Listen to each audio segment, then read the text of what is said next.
శ్రీ గురుభ్యో నమః. శ్రీమాత్రే నమః.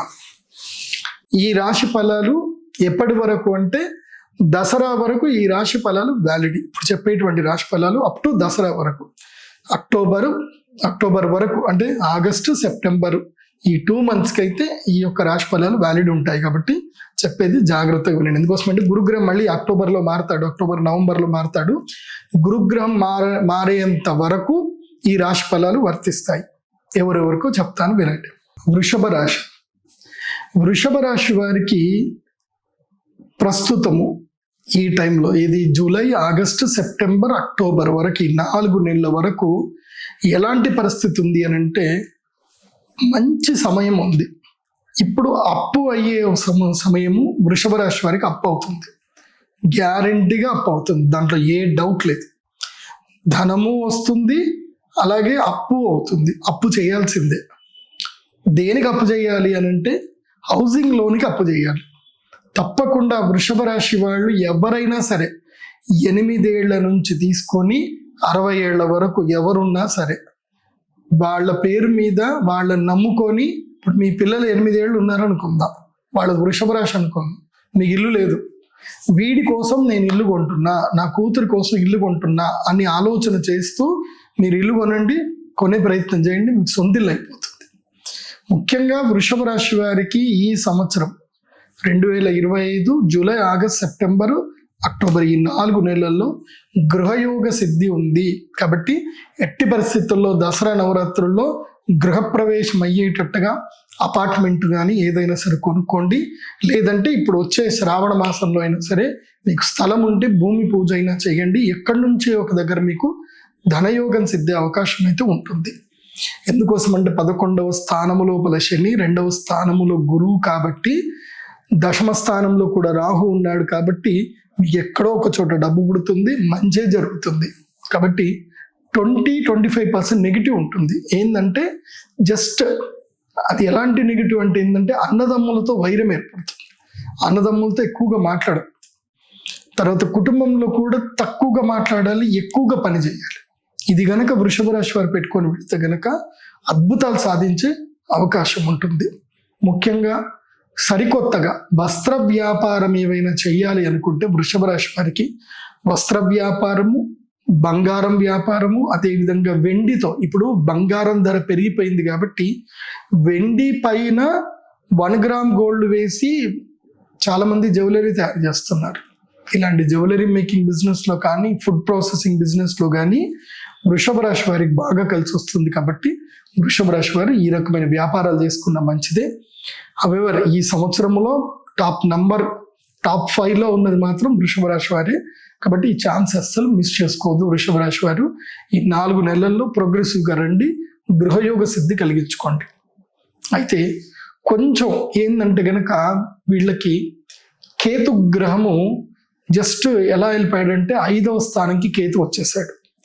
పంచమ కేతు వల్ల ఏంటంటే కొన్ని ఇబ్బందులు అవుతాయి.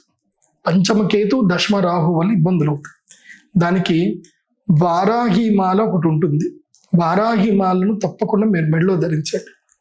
మీరు నానిది గ్యాంగ్ లీడర్ సినిమా ఒకటి ఉంటుంది, అందులో చూస్తే నాని ఆ సినిమా మొత్తం వేసుకున్నదంతా అదే వారాహిమాల. సో వారాహిమాలను ధరించండి, గృహయోగం కలుగుతుంది, ఎలాంటి ఇబ్బందులు జరగవు.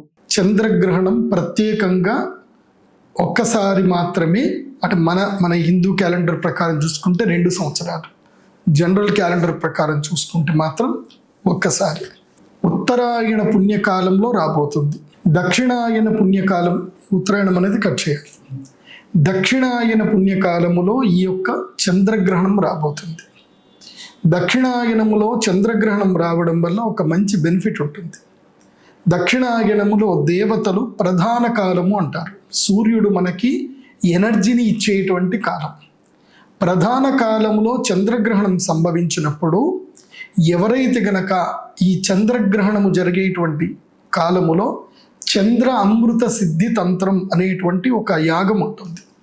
చంద్రామృత సిద్ధి తంత్ర యాగానికి ఎవరైతే గనక పార్టిసిపేట్ చేస్తారో వాళ్ళకి భగవంతుడైనటువంటి సూర్యనారాయణుడు, కుబేరుడు అనుగ్రహిస్తాడు. ఎందుకోసమంటే చంద్రగ్రహణం ఏర్పడినప్పుడు ఈ భూమి లోపల ఎన్నో అరిష్టాలు జరుగుతాయి.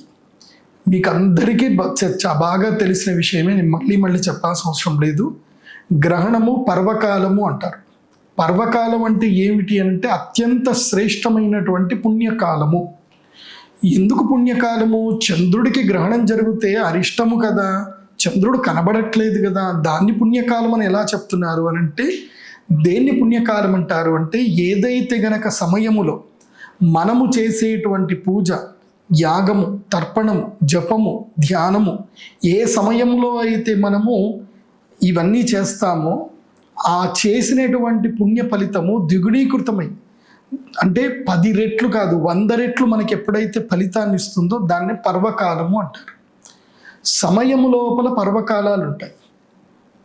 ఎలాగైతే మనం తినే ఆహార పదార్థాలు అన్నీ తినేటివే, కానీ ఎప్పుడూ అవి తినకూడదు. తినడానికి ప్రతి ఒక్క ఆహార పదార్థం తినడానికి ఒక్కో సందర్భం ఉంటుంది. మామిడి పండు వేసవి కాలంలోనే వస్తుంది, అప్పుడే తినాలి. సీతాఫలాలు శరదృతువులో వస్తాయి, అప్పుడే తినాలి. ఇలా ఒక్కొక్క ఫలమునకు ఒక్కొక్క కాలం ఉంటుంది. అలాగే గ్రహణము కూడా అద్భుతమైన ఫలితాలు, అంటే అదృష్టయోగము, రాజయోగం ఇచ్చేటువంటి కాలము గ్రహణ కాలం. గ్రహణ కాలములో ఎవరు ఏదైతే పని చేస్తారో దాని యొక్క పుణ్య ఫలితము 100 రెట్లు ఎక్కువగా లభిస్తుంది. అయితే ఈ గ్రహణ సమయంలో చేయవలసిన కార్యక్రమాలు ఏంటంటే, ఒకటి యాగము లేదా జపము లేదా దానము లేదా తర్పణము లేదా ధ్యానము. సో జప, తర్పణ, ధ్యాన, హోమాదులు ఎవరైతే గనక గ్రహణంలో చేస్తారో వాళ్ళని కుబేరుడు అనుగ్రహిస్తాడు. ఎందుకోసం అంటే, కుబేరుడు ఎందుకు అనుగ్రహించాలి? కుబేరుడు దేనికి అధిపతి? ధనానికి అధిపతి అని మనకు తెలుసు. కానీ అతడు యక్షరాజు. యక్షులు అనేటువంటి వాళ్ళు దేవతా సైన్యము. మీరు కొన్ని పుస్తకాలు చెప్తాను, కావాలంటే మీరు యక్షిణీ తంత్రం అని ఒక పుస్తకం ఉంటుంది, మీరు గూగుల్లో సెర్చ్ చేస్తే దొరుకుతుంది, చూడండి. దాని యొక్క మీకు ఈజీగా డౌన్లోడ్ కూడా అవుతుంది, హిందీలో డౌన్లోడ్ దొరుకుతుంది.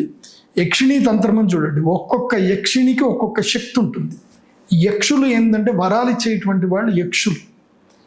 ఆ యక్షులు చాలా అద్భుతమైన శక్తి సంపన్నులు అవుతారు.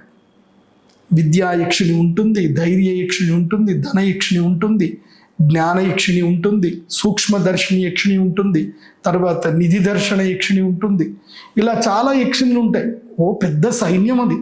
ఎవరికి? కుబేరుడికి చాలా పెద్ద సైన్యం, యక్ష సైన్యం అంటారు. అందులో యక్షులు, యక్షిణులు.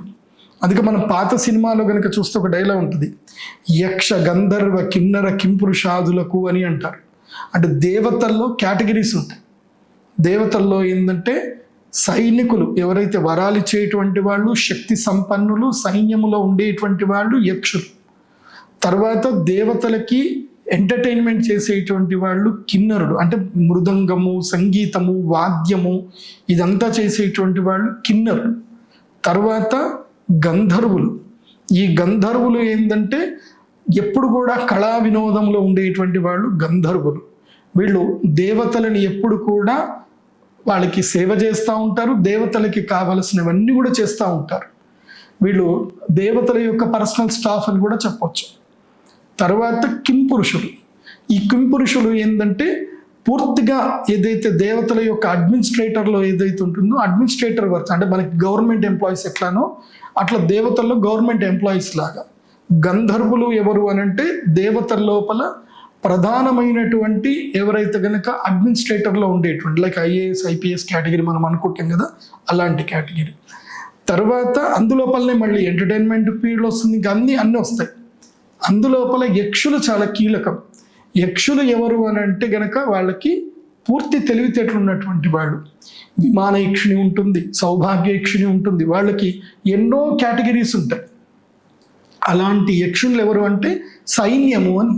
ఇప్పుడు మన దేశంలో కూడా సైన్యం కావాలి, భూమి మీద పోరాడే వాళ్ళు కావాలి, అలాగే ఆకాశంలో పోరాడే వాళ్ళు కావాలి, అలాగే సముద్రంలో నీళ్లలో పోరాడే వాళ్ళు కావాలి. కానీ దేవతలకి ఎలాంటి పోరాడే వాళ్ళు ఉంటారు అంటే పంచభూతాలను కూడా తమ ఆధీనం చేసుకునేటువంటి యక్షులు ఉంటారు. అలాంటి అద్భుతమైన యక్ష సైన్యము కుబేరుడిది యక్ష సైన్యం. అయితే మనకి తెలియదు, కానీ మనము చూస్తున్న ప్రపంచం వేరు, మనము చూడనటువంటి 12D డైమెన్షన్ వరల్డ్ ఉంటుంది, 12 డైమెన్షన్లతో వరల్డ్ ఉంటుంది. అది మన కంటికి కనబడదు. కానీ ఈ వరల్డ్లో 12D డైమెన్షన్లో ఎక్కడో ఒక చోట ప్రపంచం ఒకటి నడుస్తూనే ఉంటుంది. అలాగే యక్షులు కూడా ఎప్పుడు కూడా ఈ భూమిని భూత ప్రేతాల నుంచి, రాక్షసుల నుంచి, రాక్షసుల్లో కూడా కేటగిరీస్ ఉంటాయి. రాక్షసులు, పిశాచాలు, తర్వాత దానవులు, దాంట్లో కూడా కేటగిరీస్ ఉంటుంది. సో ఆ కేటగిరీస్ నుంచి కాపాడడానికి యక్షులు ఎప్పుడు కూడా సంచారం చేస్తూనే ఉంటారు. అలా సంచారం చేసే యక్షులకి ఒక బ్రేక్ టైం అవుతుంది. అంటే వాళ్ళ శక్తి మొత్తం క్షీణమైపోతారు, వాళ్ళు ఏం చేయలేకపోతారు. ఆ సమయం ఏంటో తెలుసా? గ్రహణం.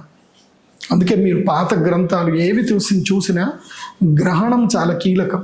దుష్ట శక్తులకి గ్రహణం చాలా కీలకం. అందుకే కొంతమంది ఏం చేస్తారు అంటే గ్రహణ సమయంలో సాధన చేస్తారు. అంటే కొన్ని రకాలైనటువంటి శక్తులు కావాలనుకున్నటువంటి, లైక్ క్షుద్ర శక్తులు ఏవైతే ఉంటాయో వాళ్ళు సాధన చేస్తారు. ఆ క్షుద్ర శక్తుల సాధన ఉంటుంది, అలాగే సాత్విక శక్తి సాధన కూడా ఉంటుంది.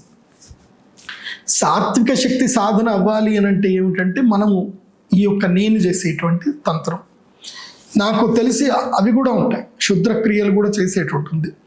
సో కొంతమంది రురు భైరవ తంత్రం అని. సర్వే జనా సుఖినో భవంతు. శ్రీమాత్రే నమః.